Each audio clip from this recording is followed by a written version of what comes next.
Let's talk about the 5 steps to close on your house sale. If you don't sell a house every day, every week, every month, even every year, it can be intimidating to know like what's coming up next. And in that darkness or groping around or wondering, it can create a lot of anxiety and fear. So we just want to give you the 5 easy steps, the things you should expect when you're closing on your house. So let's look at number 1 here. You want to agree on an initial offer and a closing date. Normally, this is done verbally, right? So maybe you're working with a retail buyer or working with cash buyers or investors like us at Living Well Properties. You want to, step 1, agree on an initial offer and the closing date. If you need extra time after closing, make sure you let your buyer know. If you have a deadline coming up, God forbid, a foreclosure or something like that in 15 days, make sure you let your buyer know so that you can agree together on the close date. And then, of course, you're going to want to come to an agreement on the price, which is going to lead to number 2. So to add to that real quick, you not Yeah, only with the cash buyer and investor can you close early, sometimes you can close later. That's just good to right, know. We've had clients right, do that in the past. Hey, I need to be here for 2 more months. Okay, great. You right, can do that. Just to right. add to that. So number That's 2, right. this is really important and is one of the more detailed steps. Reviewing the PSA, which stands for Purchase and Sale Agreement, and sign it. So this is the document that spells out everything that you are selling and they are buying. If it's not in writing in this document, it doesn't count. It doesn't matter what you like, and it can't be enforced. So don't do a handshake deal. Don't say, oh, by the way, the refrigerator's mine. Put it in the document. Very important that you understand every piece of this. Do not do a real estate transaction if you don't understand it. Oftentimes people go, yeah, I just want to sign it. Don't do that, please. Take the time to go through it and understand it. And if it doesn't make sense to you, chances are it's confusing on purpose. Let that be a red flag to you. If it's really easy and understandable, that's what you want to see. You don't want to see confusing legal jargon that's meant to kind of throw you off. Um, that should slow you down and go, hey, I don't understand this. I need more clarity here. Hmm. So, you know, if you want to get your attorney involved, or if you want to find attorney to go over this, that's a great idea. They're going to be making sure that they understand what you are signing up for and you're really clear on it. So that's a good idea, especially if you don't understand everything on it. So be really clear on Yeah. what the purchase and sale agreement is. And I want to add one more thing to that, Daniel, which is Mm-hmm. sometimes there are investors or cash buyers out there known as wholesalers who Mm-hmm. might pressure a seller to sell or to sign that document now. Have you signed it yet? Have you signed it yet? Have you signed Right. it yet? If Yep. that's happening, that could potentially be a red flag, and you may want to slow down and have your a realtor or a attorney look over the purchase and sale agreement as well.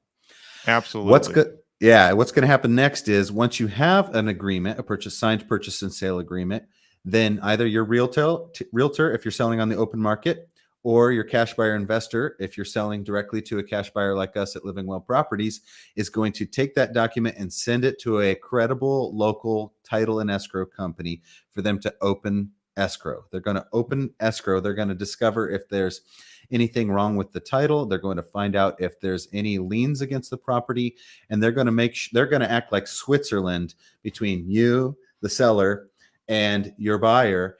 And they're going to, they're going to collect the earnest money from the buyer.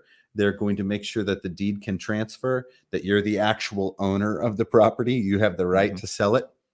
And then they're going to perform the closing, which is where your buyer is going to give you cash and you are going to give your buyer keys. That's it.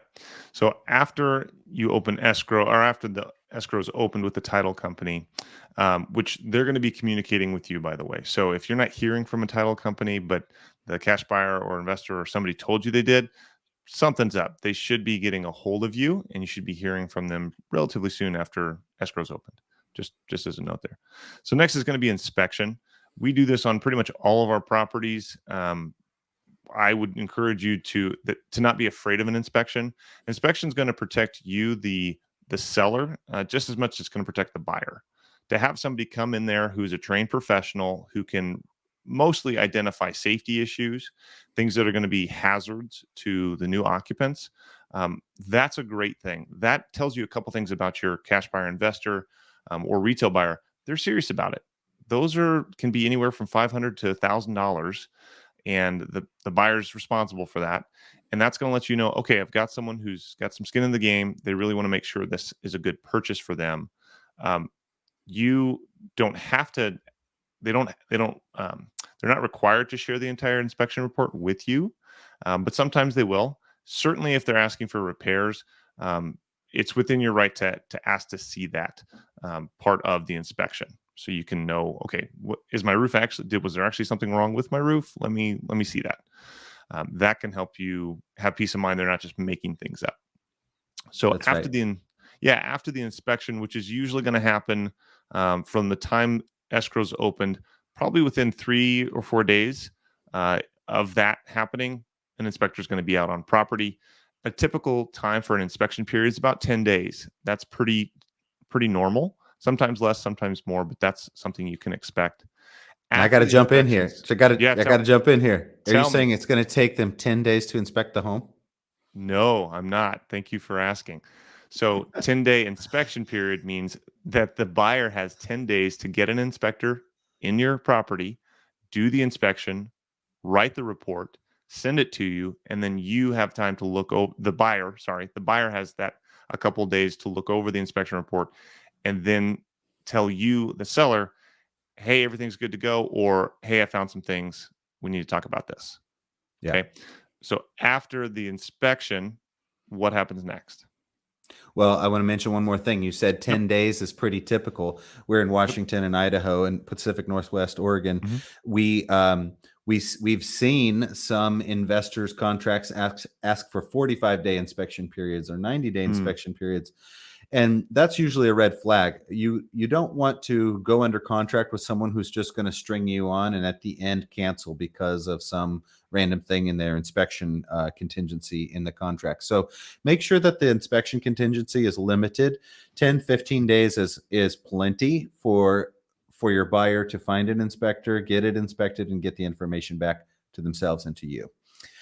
That would be, I would agree with that. There are a couple exceptions if you're selling land, raw Right. land, or maybe a house that's halfway under construction or has fire damage. If you have a unique situation, the inspection period will typically be longer because there's just more work to do. So That's right. there's a couple cases like that, but typical residential, no problem houses, 5 to 15 days, no longer than that is pretty normal. Absolutely. If there's something to do with feasibility or building out or developing land, that could go Mhm. much longer. But yes, you're Absolutely. right. Yep. So close of escrow. I already mentioned this a little bit, but this is the day of excitement. This is the day you get paid and your buyer gets keys and takes over the new property. So close of escrow happens. Usually you sign at the local title and escrow company. If you're too far out, sometimes Daniel, you've Mhm. been in this situation where Mhm. an escrow company can send out a Mobile mobile notary. Mhm. Yep. notary to your house or to somewhere nearby. If you need a mobile notary or because you have trouble getting into the local title company, make sure you ask your investor, your cash buyer, or your realtor if you're selling on the retail market. Do you have anything else you want them to know about the close of escrow day? No, there's going to be a lot of communication coming from the actual title company. They're going to be arranging the signing date, making sure that everything's happening on time. Um, a word of warning / encouragement to sellers: if something happens with paperwork, especially with an investor, don't get freaked out or super stressed. It's not that uncommon for paperwork to delay a closing a couple days. Hmm. That does happen, and it's very frustrating to everyone involved, including the investor. But sometimes there's a lot of people that are involved in the whole process. So if we've had that happen before, it's not super common, but it does, and it can freak out sellers. I just wanted Yeah. to say, sometimes that happens, but typically, if you're working with a good investor and title company, everyone's working together to get everything organized and closed on time. That's Yep. typically That's how it right. goes. That's right. Yeah. And I'll add one more thing. If you think you have some flexibility with your closing date, for example, let's say you think you want to close by June 1st or sooner, like let's say you already have a plan or you're heading out on the road in your RV, you can always write that into your purchase and sale agreement to say, hey, if you're able to close sooner, if the title company can finish this in 10 days instead of 21 or 15 days instead of 30, then we would be willing to close sooner. If you need more time, make sure you write that in at the beginning as well. Also, if you need contingencies, like we're willing to close as soon as we find suitable housing for where we're going. That's something you can write in at the beginning of your purchase and sale agreement to make a flexible close of escrow date. Yep. Perfect. I think those are the pretty basic 5 steps to closing on your home. There's a lot more details, and we'll do them in the next videos here as we keep going. Thanks. See you on the next one.